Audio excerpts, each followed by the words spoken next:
har qanday bir millatning mavjud bo'lib turishidagi asosliq omillarning ichida ma'arifning roli alohida o'rin tutadi.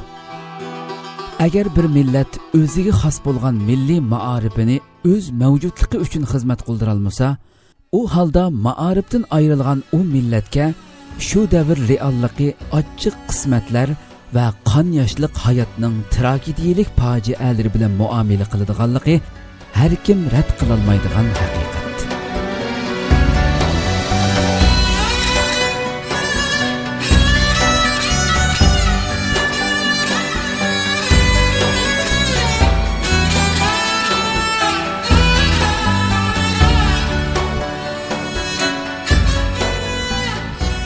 Ma'arifsiz hech qanday bir millat yoki shaxs raqobatga to'lgan hayot qaynamlarida o'zib chiqa olgan emas.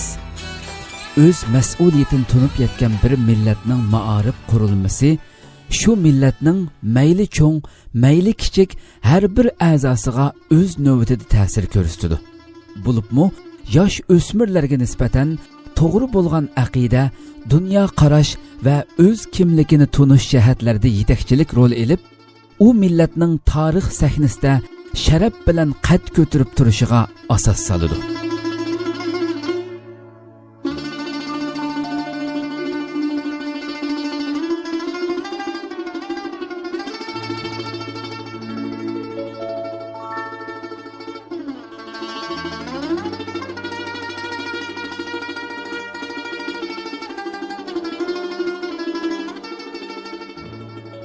Bu nuqtadan Sharq Turkistondagi milliy va diniy ma'arifga nazar soldigan bo'lsak, bu sohada Xitoy tajovuzchilarining oz bo'lmagan ziyonkashliklarini bayqaymiz. Vatan ichida qo'sh til ma'arifi nomida Uyg'ur avlodlarini bir butun assimilyatsiya qilish uchun milliy ma'arifga hujum qilib, Sharq Turkiston ma'arif sohasidan o'z milliy ma'arifimizning ta'sir va iznolarini butunlay siqib chiqardi. Buning bilan o'z milliy ma'arifidan ayrilgan Uyg'ur jamiyati vatan sirtida bo'lsa-mu o'z mavjudligini saqlab qolish uchun yangicha bo'lgan islohot qadami bilan o'ziga yuzlanadigan bir jamiyat yoki ma'arifning maydonga kelishini taqozo qildi. Bizning bu bir butun zaminimizni beshvoqonlikdan iborat bu jinoyat emasmi? Bizning izzatimiz va sharafimiz, g'ururimiz, nomusimiz bo'lgan qiz yigitlarimizni uchun ko'ylak achirib ketish bu jinoyat emasmi? İllaki aç qilish, yalang'och qilish bo'lishmi?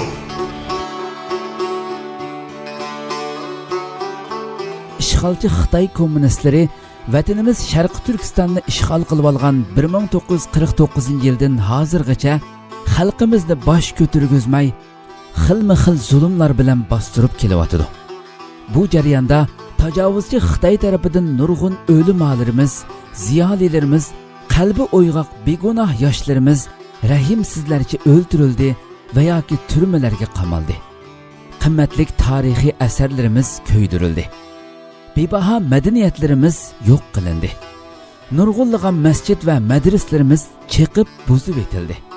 Majburiy planliq tug'ut siyosati yurgizib, dunyoga texi ko'z ochmagan millionlarcha begunoh bovoqlarimiz onasining qornida o'ldirib yo'q qilindi va yo'q qilinayotdi. Nurg'unlagan oqqon Xitoy ko'chmanlari Sharq Turkistondan iborat bu munbat tuproqqa yo'tkab yerlashtirilib, bu zaminning asli egalari bo'lgan Uyg'urlarning nupus sonini oz qilib ko'rsatishga tirishish bilan birga xalqimizning mol-mulki, yer, zamin, uy makonlari tortib olinib, bu yerdagi iqtisod va iqtisodiy manbalar egallab olindi.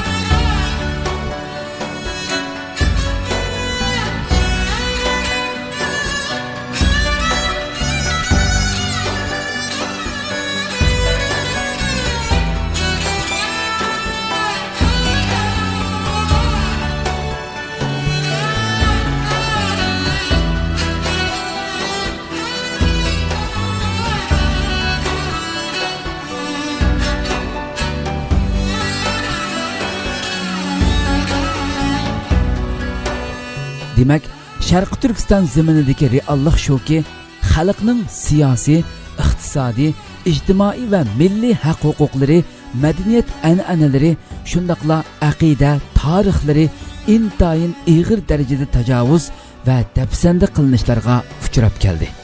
İşğalçı Xitoy xalqimiz ustidan yurgizib kelayotgan har xil usullar bilan assimilyatsiya qilish va millat sifatida yo'q qilishdan iborat bu razil siyosatini uzluksiz davomlashtirib, kundan kunga avj elayotgan bu siyosatning rahimsizlarcha ish faoliyatlarini bu zaminda bir minutni to'xtatib baqqani yo'q.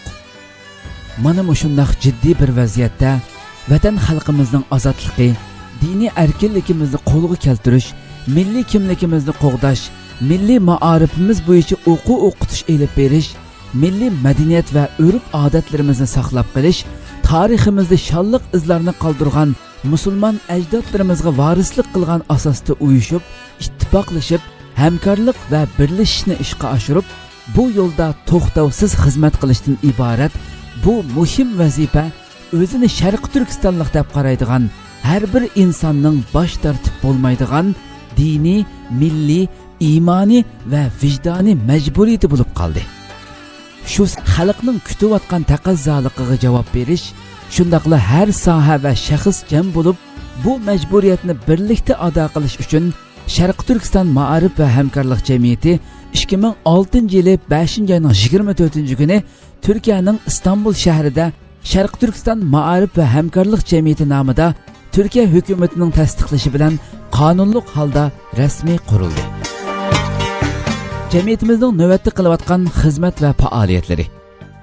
Birinchi, yoshlarning bilim saviyasini oshirish, kelgusi avlodlarning yaramliq odam bo'lib yetilishi uchun o'qitish va ta'lim-tarbiya xizmati elib berish. O'quvchilarga qulaylik o'qish sharoiti hozirlash. Ikkinchi, xalqimizning vatan millatga bo'lgan tonishi va ong saviyasini o'stirish. To'g'ri bo'lgan dunyo ko'z qarashini cho'nqurlashtirish uchun da'vat tashviqot xizmati elib berish. Uchinchi, muhojiratda yashayotgan qarindoshlarimiz orasida birlik ittifoqlik ruhini barpo qilish va uni kuchaytiradigan xizmat faoliyatlarini elib berish. To'rtinchi, xalqimizning diniy e'tiqod, milliy ma'arif, til, madaniyat va urf-odatlarini saqlab qolish va qo'g'dash uchun kurash qilish.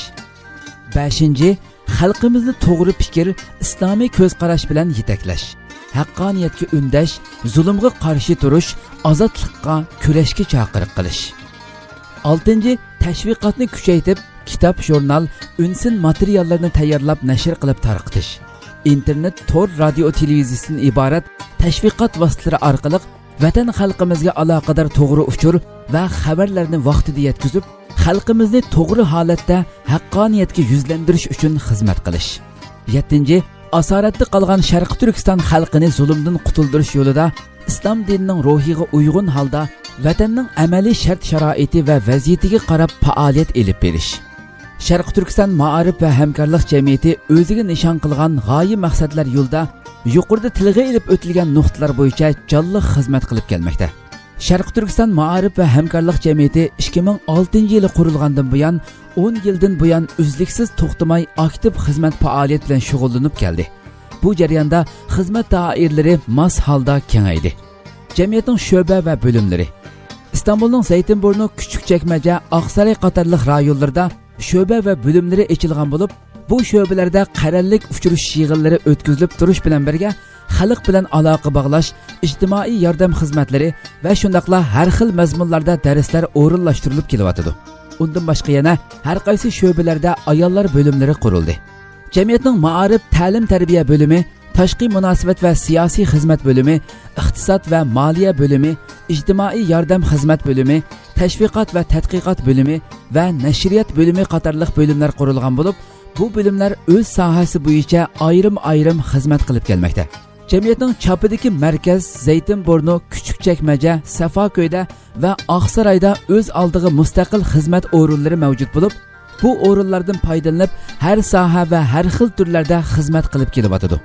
Cemiyetimizning ma'arif, ta'lim-tarbiya bo'limi bo'lsa, har qaysi universitetlarda o'qiydigan o'quvchilarga o'qish rasxoti, to'ralg'u o'rin, maktabga o'rinlashtirish qatorliq o'quvchilarga kerakli bo'lgan o'qish sharoitlarini yaratib berishdek xizmatlarni qilib kelmoqda.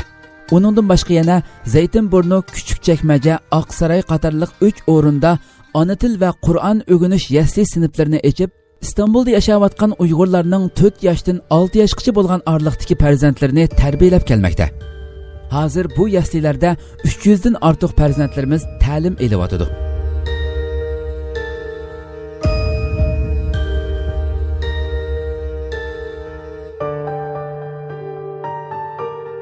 Xizmat nishoni va g'oyalari ichida Sharq Turkistonlik muhojir qarindoshlarga moddiy va ma'naviy jihatdan yordam qo'lini sunishni izchil davom qilib kelayotgan bo'lib, bu jihatda har turli yordamga ehtiyoji bo'lgan kishilar sonining eshigiga qarata qo'lidan kelishicha, imkoniyatining yor berishicha har turli yordamda bo'lish ishlarini izchil davom qilib keldi va kelmoqda.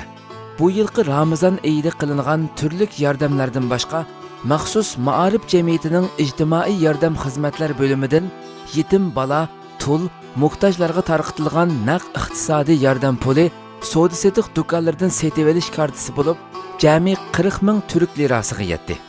Allohning marhamati bilan yetim, tul va muhtojlarga tarqatilgan bu moddiy yordamlar ularga ko'rsatilgan g'amxo'rlik, yaqin aloqa munosabatlar, oilalargacha elib berilgan ziyorat va yo'qlashlar ularning ko'ngillarini yo'ritdi.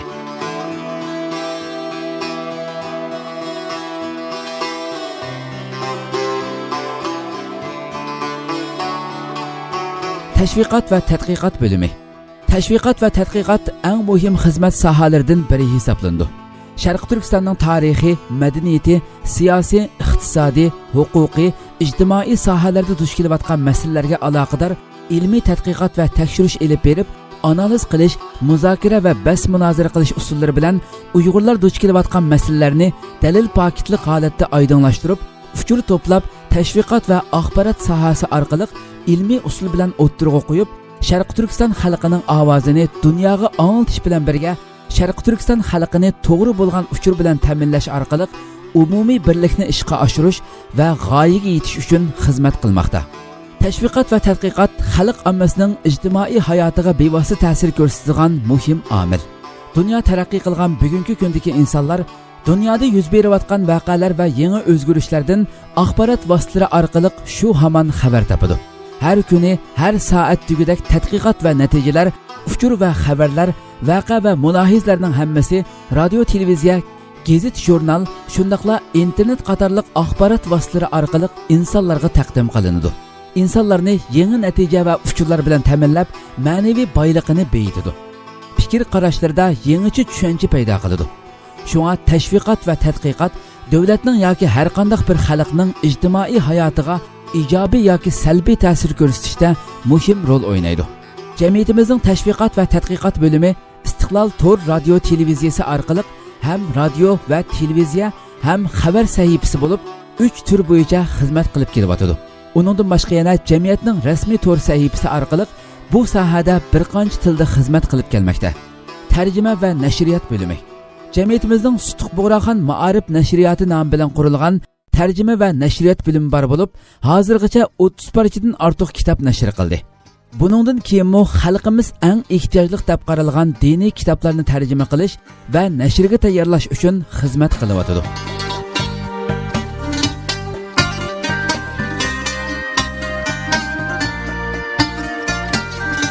Jamiyat a'zo bo'lgan xalqaro tashkilotlar. Sharq Turkiston Ma'arif va hamkorlik jamiyati hozir markaziy Istanbulga joylashgan xalqaro islom dunyosi ijtimoiy tashkilotlar birligi, Turkiya Xolisona birlashma fondi, Turkiya ommaviy hamkorlik tashkiloti va Hur Sharq Turkiston munbiri qatorliq xalqaro tashkilotlarning rasmiy a'zosi bo'lib, u tashkilotlar bilan xizmat va faoliyatlarda yaqindan hamkorlashib kelmoqda.